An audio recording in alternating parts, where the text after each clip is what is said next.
What I found in that garage would end my marriage. But it wasn't the affair that did it. It was what was written on the envelope.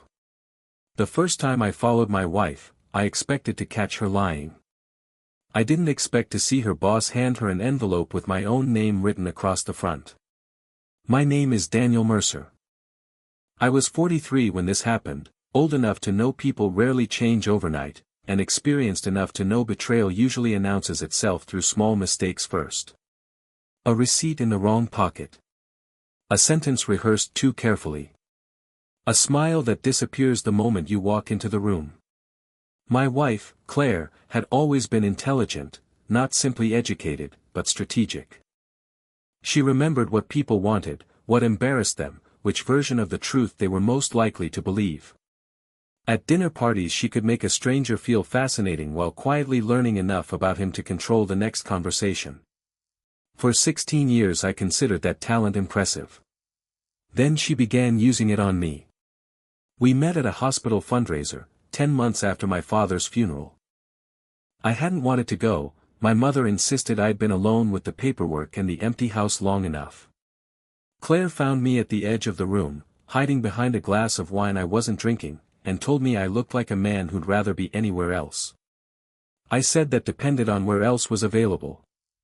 She said her apartment had better wine and worse company, and somehow that landed as an invitation instead of an insult.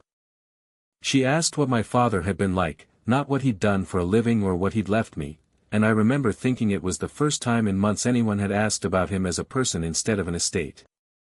I married her 18 months later, in a small ceremony my mother cried through twice. For years I believed Claire was the reason grief hadn't hollowed me out completely. She remembered the anniversary of my father's death without being told, and cleared that whole evening every year, the way you clear time for something that actually matters. She sat with me through my mother's decline, drove me to appointments I couldn't face driving to myself, and never once made me feel like a burden. I used to tell people Claire made me feel like the surviving one, not the abandoned one. I believed that for a long time. We tried for a child early on, 3 years, 2 miscarriages, and a conversation in a doctor's office that ended with Claire holding my hand and telling me she'd made her peace with it, that we were enough as we were. We'd already picked a color for a nursery we never painted. I believed her that day, and every year or two after, when she said she still was. I told myself the marriage didn't need children to be whole. For a long time I was right about that, if not for the reasons I thought. There was one earlier crack I chose to forget. The year my mother died, Claire managed the funeral, the estate, the calls to relatives, with an efficiency everyone admired. Only once did it unsettle me. A cousin remarked how well Claire was holding it together for me, and Claire smiled and said, "Someone has to." Not warmth. Management. I noticed it and put it away, the way you put away a strange noise in a house you've lived in for years, because the alternative was to start listening for it everywhere. If you'd asked me, before any of this, what held our marriage together, I'd have said the 2 funerals we survived side by side, and the child we grieved together instead of separately, and 16 years of small, specific loyalty I had no reason to doubt. I'd have been wrong about the loyalty. I don't think I was entirely wrong about the grief. That was the marriage I thought I had. It started to look like something else in October, when Claire was promoted to Director of Client Relations at Halston Development. Her boss, Richard Vale, was 51, divorced, polished, senior enough in the company to oversee both her division and its biggest acquisitions, with the relaxed confidence of a man who'd spent decades watching people hurry to please him. When Claire introduced us at the reception, Richard studied me half a second too long. "So you're Daniel," he said. "Not nice to meet you." "Not Claire's told me about you." Just that, like he'd expected a different model. I shook his hand and asked what he'd heard. He smiled. Claire didn't. That was the first detail I filed away. After the promotion her schedule changed, late meetings, Saturday sessions, a phone kept face down that she blamed on notifications. Reasonable, until she changed the passcode she'd used for 8 years and called it security training. When I asked whether they'd told her to take the phone into the shower too, the knife she was using on a cutting board stopped for exactly 1 second before she laughed and told me I'd been watching too many crime shows. That was her method. She never answered a question directly, she made the question sound foolish instead. New perfume meant I was insecure. Asking why Richard called after 10 meant I felt threatened by her success. Claire didn't merely lie to me. She made honesty itself feel unreasonable, until I started rehearsing my own questions before I asked them, the way you'd rehearse something you already knew would be used against you. For weeks I said nothing. I watched.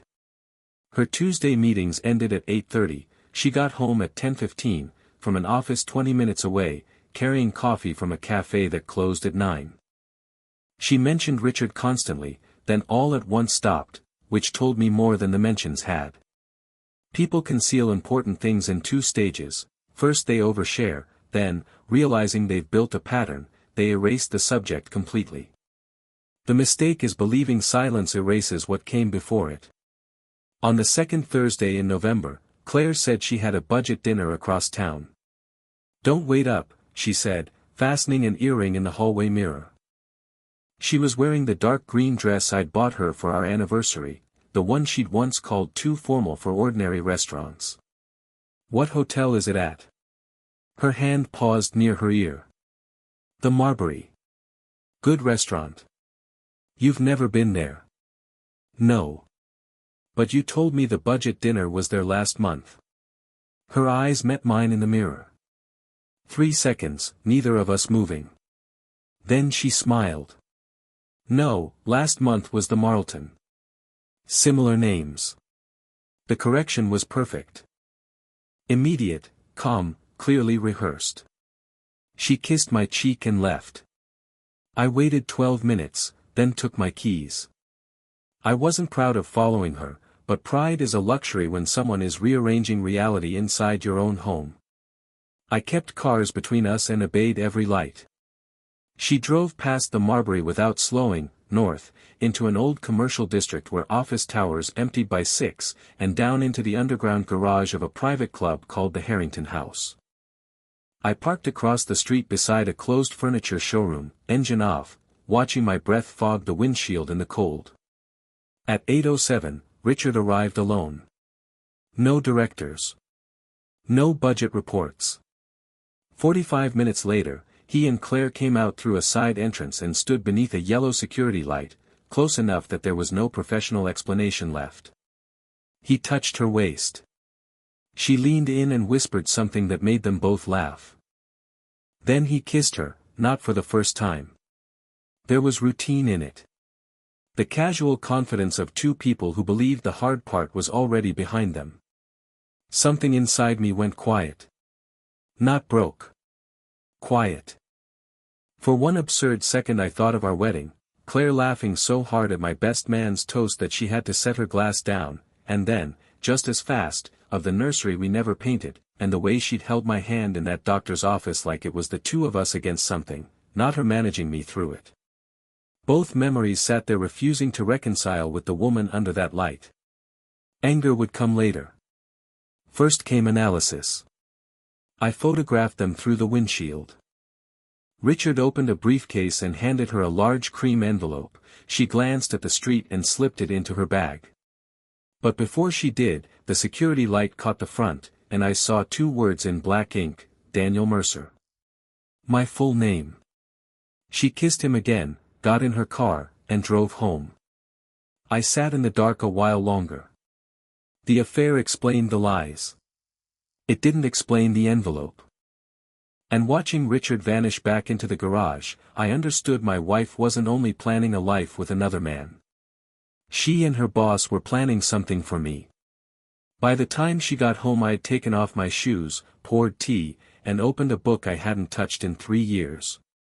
The clock read 10:18. She stopped in the doorway when she saw me. "You're still awake." I couldn't sleep.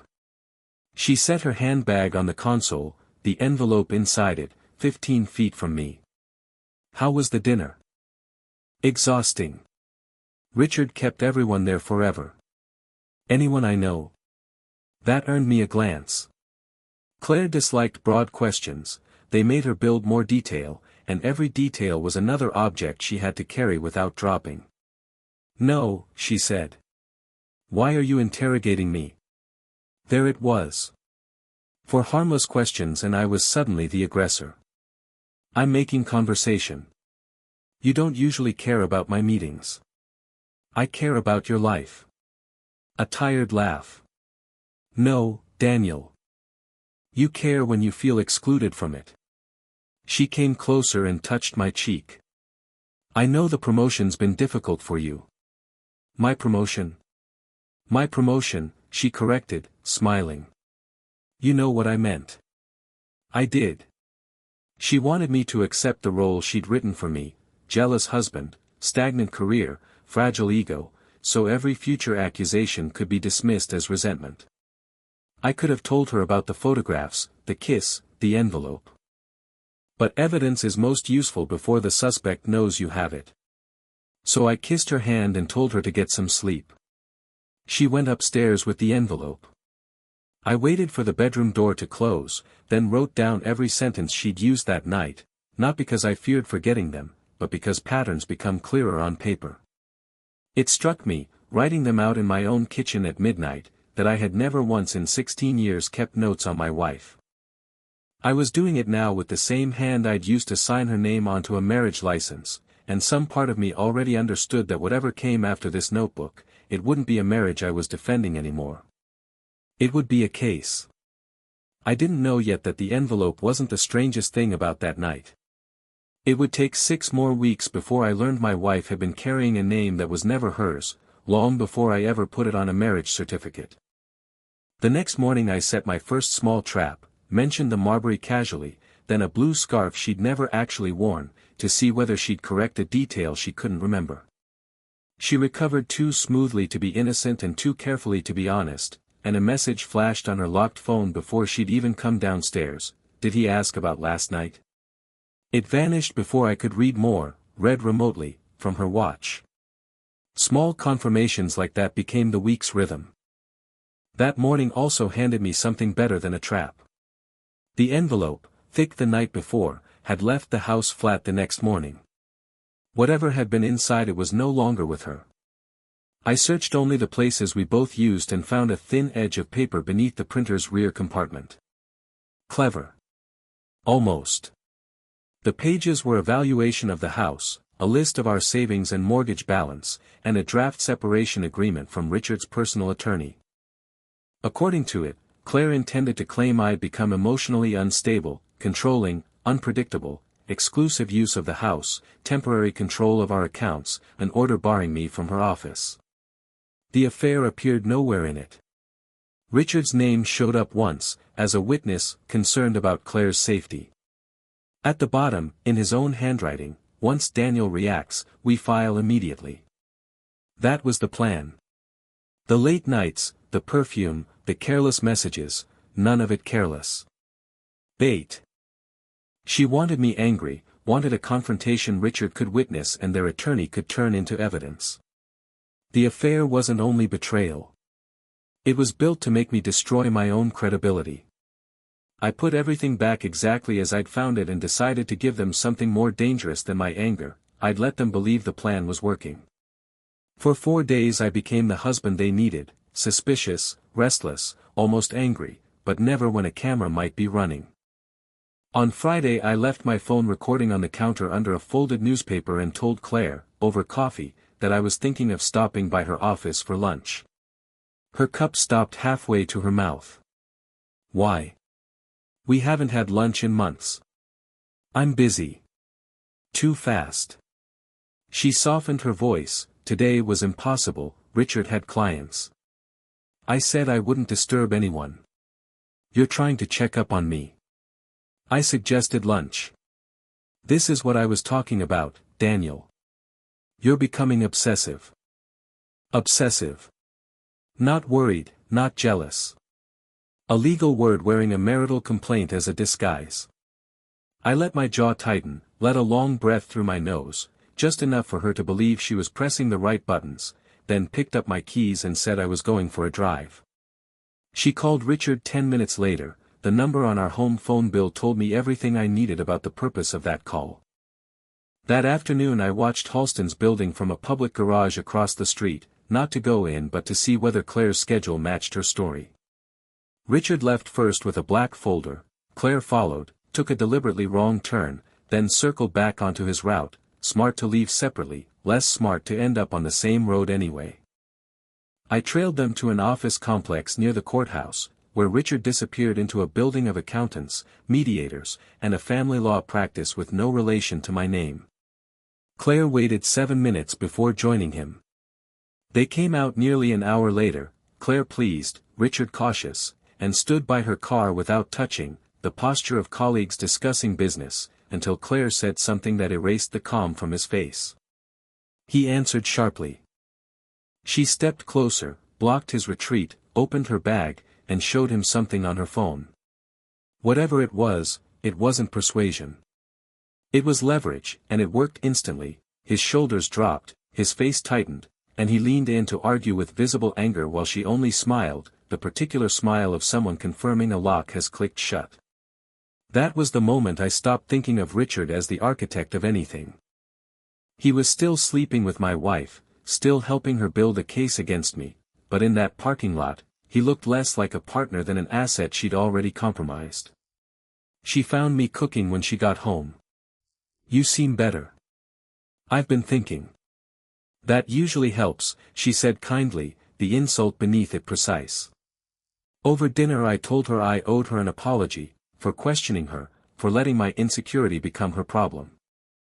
She watched me the way a card player studies an unexpected bet, then said she appreciated it, that she didn't want me to become the man she feared. Fear. My own trick used against me, or maybe hers all along. She covered my hand with hers. "I don't fear you, Daniel. I worry about you. You've been forgetting things. Misunderstanding conversations. Seeing connections that aren't there." I gave her another small victory, "Maybe you're right," and let her believe we were rebuilding something.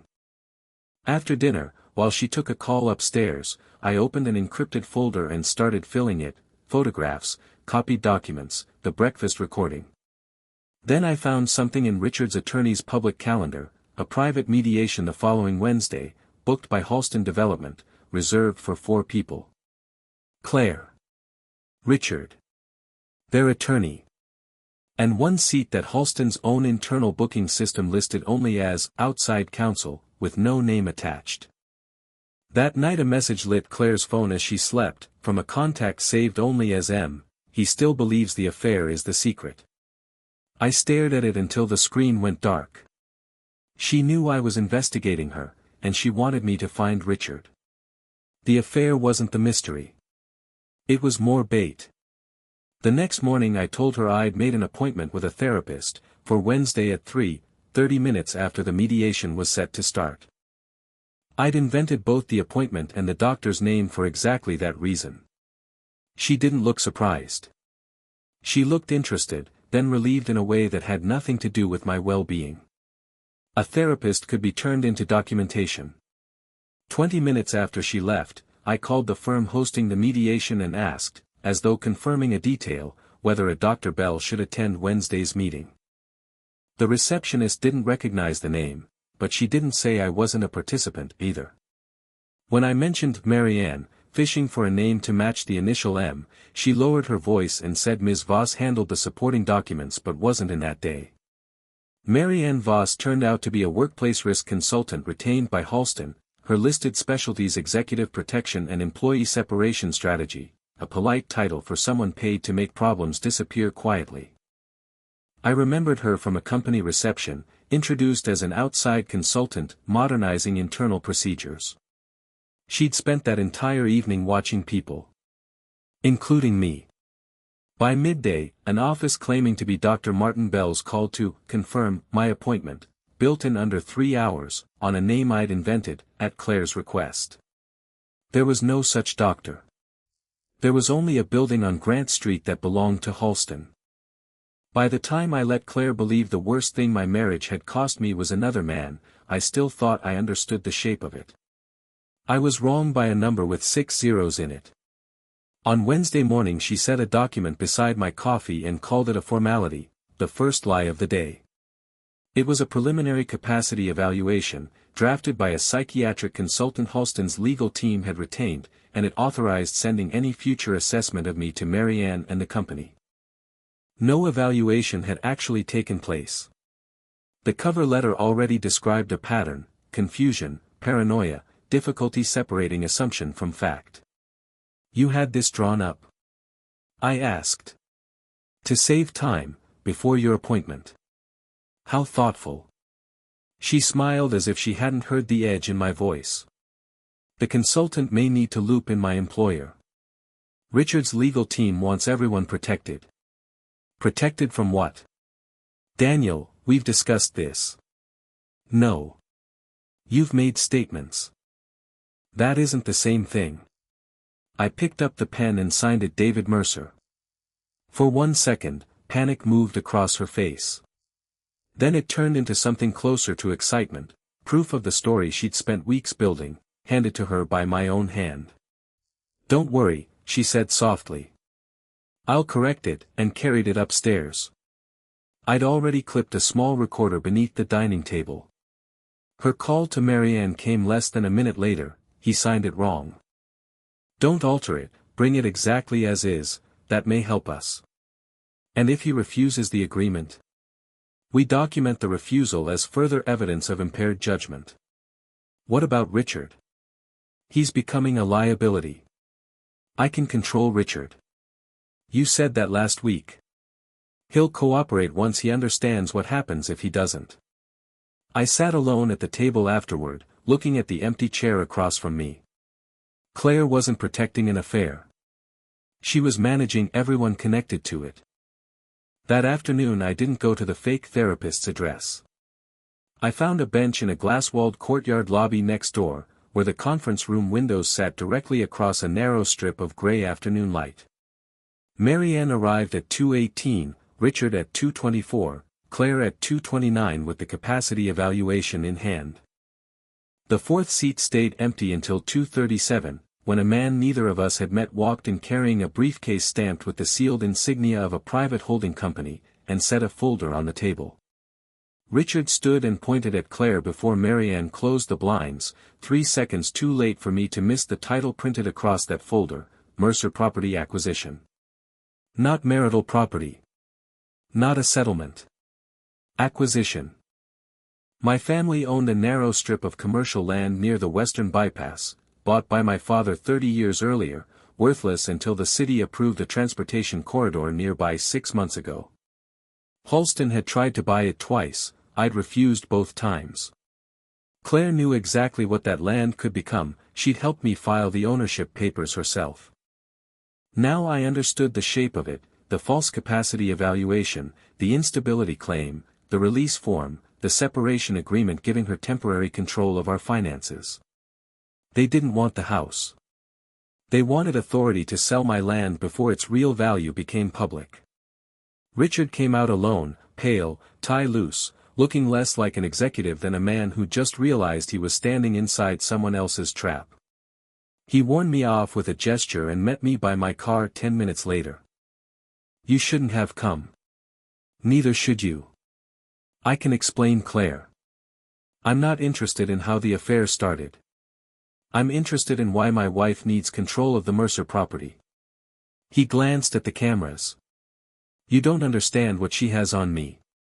Then, as I opened my door, "The affair wasn't her idea. She was already circling you before I ever knew her. I was just the fastest way in." Claire stepped out of the elevator with Marianne beside her and didn't look surprised to find Richard talking to me. She looked like she'd scheduled it herself. "That's an interesting warning," she told him, "from a man who's been lying to my husband for 8 months. You set me up." "No. I studied you." She turned to me. "This isn't what it appears to be." "What does it appear to be?" "A complicated corporate matter." "Did the corporate matter kiss you outside Harrington House?" She didn't deny it. "That relationship became necessary." "Necessary?" Richard said. You told me your marriage was over. I told you what you needed to hear. That was the moment he understood what I already had. He hadn't seduced my wife. He'd been recruited by her. Claire stepped closer, irritation in her voice rather than apology. The property was wasting money. I refused to develop it, refused to sell it, refused to admit I didn't understand its potential. So you decided to have me declared unstable. I decided to solve a problem. How much did they offer you for solving it? She tilted her head. 1.8 million. Richard closed his eyes. He hadn't known the figure, hadn't understood, until she said it plainly, that the 400,000 sitting in an account opened with his own identification wasn't a shared advance. It was a paper trail with his name already on it. He wasn't her partner. He was her future suspect. You had opportunities, she told me. You were offered more than that land was worth years ago. Then why is Halston offering nearly 2 million now? That was the first question she hadn't prepared for. Richard answered instead, the transportation corridor was cover. Surveyors had found mineral deposits under the neighboring industrial site 3 years earlier, not under my land, but every viable access route ran through it, which made the property worth, with it, hundreds of millions, and without it, nothing to anyone. Claire told him he'd said enough. He laughed without humor, pulled a flash drive from his coat, and handed it to me before Marianne could stop him. Copies of the messages, the payments, the land reports. Everything I could download.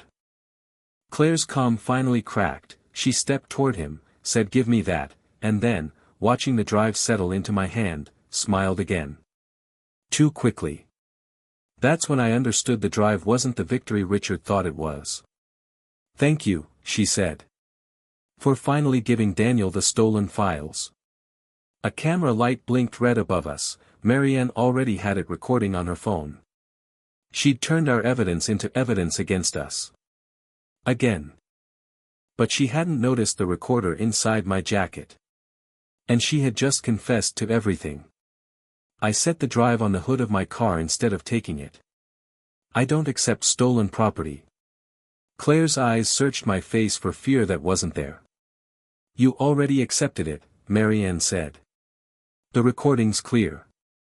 The recording shows Richard placing an object in my hand. It also shows me putting it down.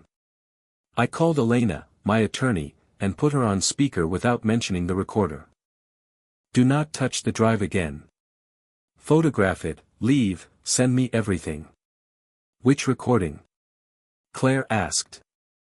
The one where you admitted taking payment for my property. Silence.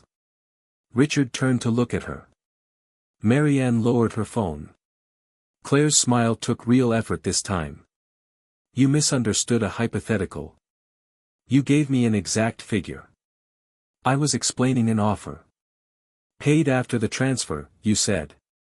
Context matters. It does, I said, and tapped my jacket. And now we have all of it. For the first time, she looked uncertain rather than defeated, and Claire, unlike other people, recalculated instead of retreating. He recorded you too, she told Richard. I'm already finished. No. You don't understand finished. I put a hand against his chest before he could move toward her. She wants you angry on camera. He looked at the red light and understood. We left separately. My uncle had been dead for 19 years. That should have been the strangest thing I learned that week. It wasn't even close. Elena listened to the recording twice without reacting, then took off her glasses. This helps. But Claire spent months building a competing story. She'll say you followed her, that the photographs prove obsession, that even your investigation can be rearranged to support her version. So every time I prove she lied, I help her prove I'm unstable. If you present it badly, yes. I asked, half joking, whether there was any version of this where I didn't come out looking like a jealous husband who'd lost his mind. She didn't laugh. There's a version where you look like a man who kept his head while his wife tried to take everything he had. That's the one we're building. It just won't feel like winning while we build it. Two officers arrived at 8:13 the next morning. Claire's emergency complaint described me following her to a confidential meeting, confronting her boss in a garage, and helping steal restricted files, and, almost as an afterthought, becoming fixated on an imaginary affair she recast as a mentorship I'd misread. I gave the officers Elena's number and answered only what was necessary. They didn't arrest me, but told me to stay away from Claire, Richard, Marianne, and Halston. By noon Claire had moved into a corporate apartment. By 2, Halston announced Richard's suspension for mishandling confidential information. In one day, Claire had turned herself from adulterous conspirator into protected whistleblower. But she'd moved too fast to check what she'd left behind. That evening I went back through the property records I'd copied months earlier. Halston's 3 earlier purchase offers had come through subsidiaries that looked unrelated on paper but shared one mailing address, not Halston's headquarters, but a private postal suite registered to Marianne Voss. The first subsidiary had been formed 11 months earlier, Claire's promotion followed a month after that, the affair began 2 months after the promotion. The land scheme had come first. Everyone since had been positioned around it like pieces on a board. The subsidiary's organizer was a lawyer named Malcolm Reese. My mother's maiden name was Reese. In an old family file I found a photograph, 27 years old, of my father shaking hands with a younger man beside the Mercer property, on the back, in someone's handwriting, Thomas Mercer and Malcolm Reese, partnership begins. Malcolm Reese was my uncle. He'd also been legally dead for 19 years, lost in a boating accident, his vessel recovered, his body never found. My mother went to the memorial alone, my father never went, and whenever I asked why, he gave me the same 6 words, "Your uncle made his choices." I sat with the photograph longer than I needed to. My father had never once mentioned a partnership, a debt, a brother-in-law with a grievance patient enough to survive 2 decades and a fake death.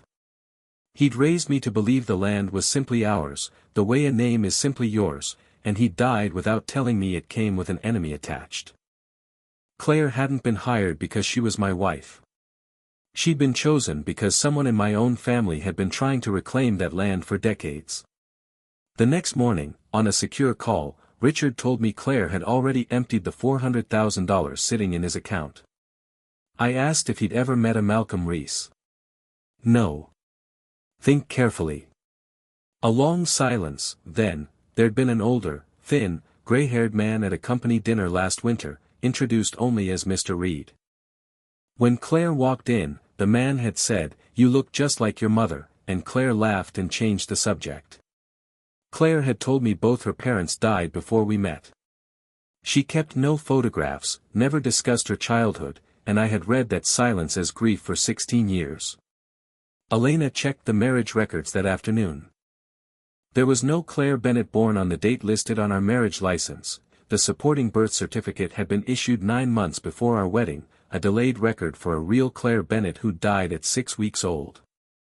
My wife had entered our marriage wearing a dead child's name. Every anniversary, every mortgage document, every form we'd ever signed carried an identity that was never hers. An old licensing application gave up the surname she'd failed to scrub from a digital file, Claire Reese. Malcolm's daughter. My cousin, not by blood, since Malcolm was my mother's stepbrother, but close enough that she'd known exactly who I was before we ever met. The marriage hadn't followed the recruitment. The marriage was the recruitment. Every warm coincidence at that hospital fundraiser, the wine, the joke about fate's bad depth perception, the way she'd seemed to already understand my grief before I'd said a word about it, had been rehearsed. She hadn't fallen in love with a lonely man clutching a glass he wasn't drinking. She'd been sent to find him. I thought about the nursery color we never used, and whether that grief had been real or simply well-timed, and found I couldn't decide, which was its own kind of injury. That evening, an email arrived from an unknown address with no message, only a photograph of Claire in a private dining room beside an elderly gray-haired man, a property map and a wine bottle on the table between them. The timestamp read 3 years earlier, my birthday, the night Claire told me she was visiting a sick colleague. A second file was audio. Malcolm's voice, weak but amused. Daniel still thinks the land belonged to his father. Claire, unhurried, let him. People protect an inheritance more fiercely when they believe it was given to them. And when will you transfer it? When I've made him look incapable of owning it. What if he discovers Richard? Then Daniel will do exactly what betrayed husbands always do. He'll follow me, collect evidence, and prove to everyone that he's obsessed. She had predicted every step of my investigation because she'd designed the path herself. But whoever sent me the recording had let through something Claire never meant me to hear. A fourth voice, quiet until the end. A woman, and after the transfer, what happens to Daniel? Claire, without hesitation, he becomes unnecessary. I recognized the voice. Marianne Voss. Someone close to my wife had finally decided to betray her. Come alone. Bring nothing connected to your home network, read a message that night, with an address and a time and nothing else. I drove to a 24-hour laundromat 3 blocks from Claire's apartment, empty except for one dryer turning slowly at the back, the smell of hot lint and old detergent thick enough to taste. Marianne sat beneath a broken television in a plain coat, tired rather than frightened. People like her converted fear into preparation instead of feeling it. You sent the recording. I sent you enough to understand your wife. I've understood her for weeks. You understand what she did to you. That isn't the same as what she is.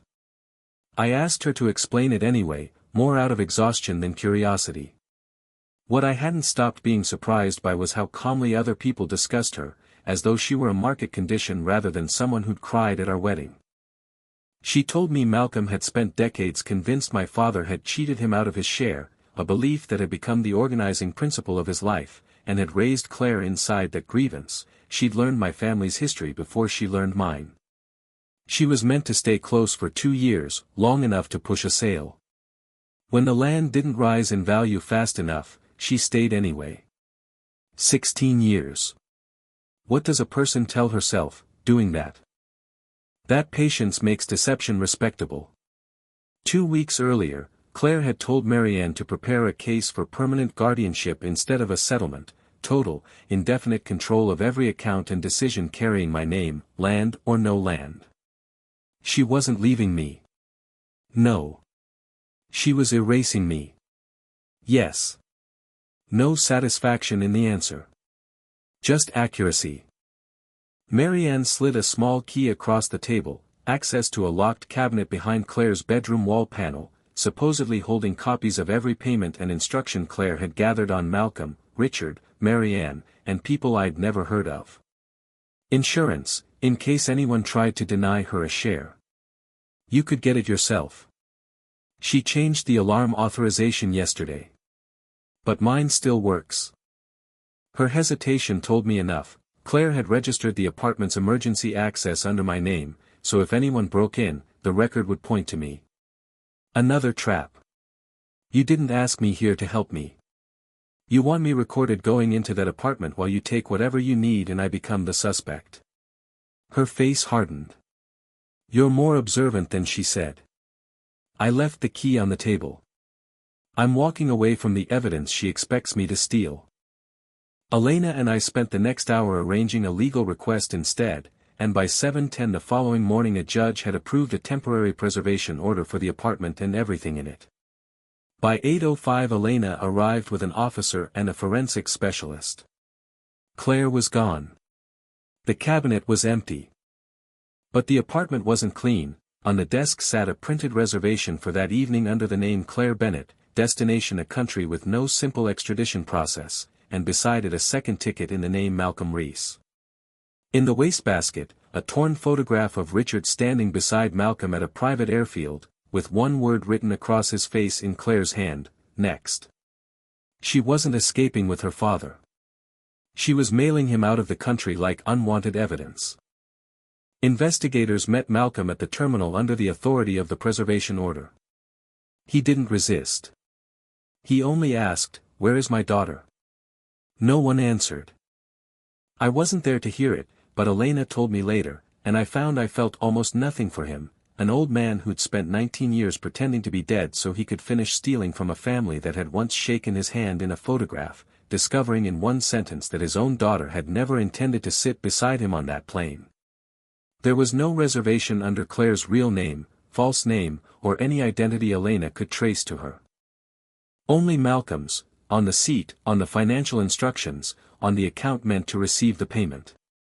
Whatever Malcolm had raised her to become, she'd outgrown him at it. At 7:12, Claire called. Her voice was calm. "Daniel, I think it's time we spoke honestly. You first." A soft laugh. "You still think this is about guilt? What is it about?" "Survival. She told me to meet her at the Mercer property. I refused, which she'd expected. Then listen carefully. I have signed statements, witness testimony, recordings of you following me, photographs connecting you to stolen company files. By tomorrow morning, a judge will believe you're unstable. And the land? You'll finally stop wasting it," she said, almost cheerful. 16 years reduced to an administrative inconvenience she was pleased to resolve. I told her she'd abandoned Malcolm. My father abandoned me first. He raised you for this. He raised me to finish what he couldn't. And Richard? Useful. Marianne? Replaceable. Your father? A pause. Predictable. Her entire philosophy, in one sentence. Everyone a tool.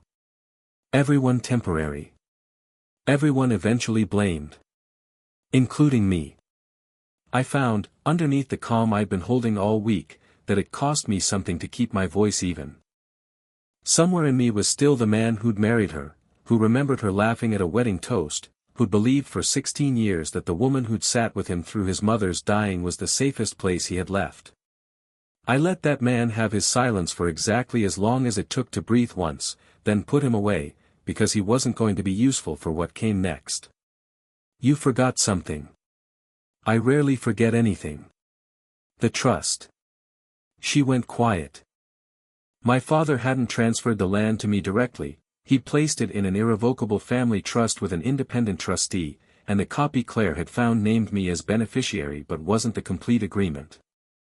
The full version, held by my father's attorney, contained a clause written specifically because of Malcolm Reese. Any attempt to transfer the property through coercion, fraud, incapacity proceedings, or substituted authority would send it automatically into a public conservation trust. No spouse, no guardian, no forged medical declaration could unlock it. Only my own voluntary signature, witnessed by the independent trustee, could authorize a sale. You're lying. The first fear I'd heard in her voice. Ask Richard. He worked it out days before he ever handed me that drive. It's why he turned on you in the first place. What exactly do you want, Daniel? Not forgiveness. Not mercy. Terms, even now, she believed everyone could be negotiated with. The truth, entered into the record. You think a recording proves truth? No. But the recordings, the fake capacity evaluation, the transfers, the false identity, Richard's testimony, Marianne's documents, and Malcolm's folder tell a consistent story. Sirens sounded through the phone, distant, then closer. Where are you? You'd like that. I already know. She was inside Halston's offices, using Marianne's old authorization to remove the last corporate files, walking straight into the same kind of evidence trap she'd spent months building for me. You followed me, she whispered.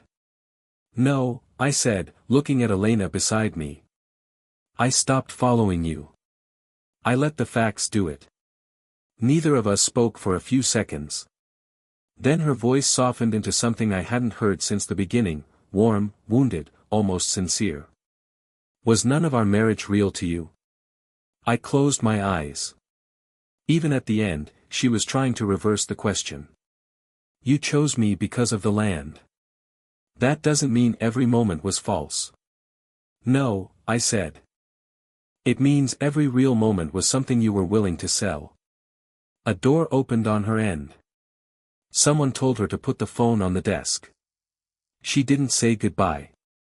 The line went dead. I sat in my car for a while after that, in a parking lot I don't remember choosing, and let myself feel the thing I'd been postponing since the garage under Harrington House. Not triumph. What came instead was closer to the way you feel leaving a hospital room after someone has finally stopped fighting, relief with grief still sitting inside it, neither one canceling the other out. Claire was arrested that same week, walked out of Halston's lobby in handcuffs while employees who'd once envied her promotion filmed it from their desks. The charges ran to 2 pages: conspiracy, wire fraud, identity theft, filing a false capacity evaluation with the intent to defraud a court. Malcolm was charged separately and extradited before his rebooked flight ever left the ground. Marianne, in exchange for her recordings and testimony, avoided prosecution. Her contract with Halston was quietly terminated instead. Richard kept his freedom and lost almost everything else: his position, his standing in the industry, and eventually the company itself, which restructured within the year to survive what came out in court. The divorce was finalized the following spring. I kept the house. The Mercer property stayed inside the trust. I later approved a limited public use agreement that protected the land while letting part of its value fund community development. Claire had wanted that property because she believed ownership meant power. My father had understood something she never did, that sometimes the greatest power is making certain something can't be taken. People ask whether learning the truth destroyed my memories of the marriage. It didn't. They're still exactly where they were: the wine at the fundraiser, the years she sat with me through 2 funerals, the nursery color we picked and never painted. I've come to understand that grief was probably the one real thing in the whole arrangement, and possibly the reason it lasted 16 years instead of 2. Even a woman capable of everything Claire did may not have been faking that particular ache. It just wasn't enough to hold her, in the end, against the size of what she thought she was owed. What I stopped doing was confusing a convincing performance with love. Claire's most dangerous lie wasn't that she loved Richard. It was that my doubt made me weak, my questions made me unstable, and her confidence made her truthful. She nearly succeeded, because she understood exactly how easily people mistake composure for innocence. But a calm liar is still a liar. And a betrayed man doesn't lose his dignity by refusing to react on command. The deepest betrayal is rarely the secret relationship itself. It's the patient effort to rewrite another person's reality for someone else's benefit. Trust should never require you to ignore what you can clearly see. And love without truth isn't love, it's only a story someone tells you while quietly taking your name off the ending.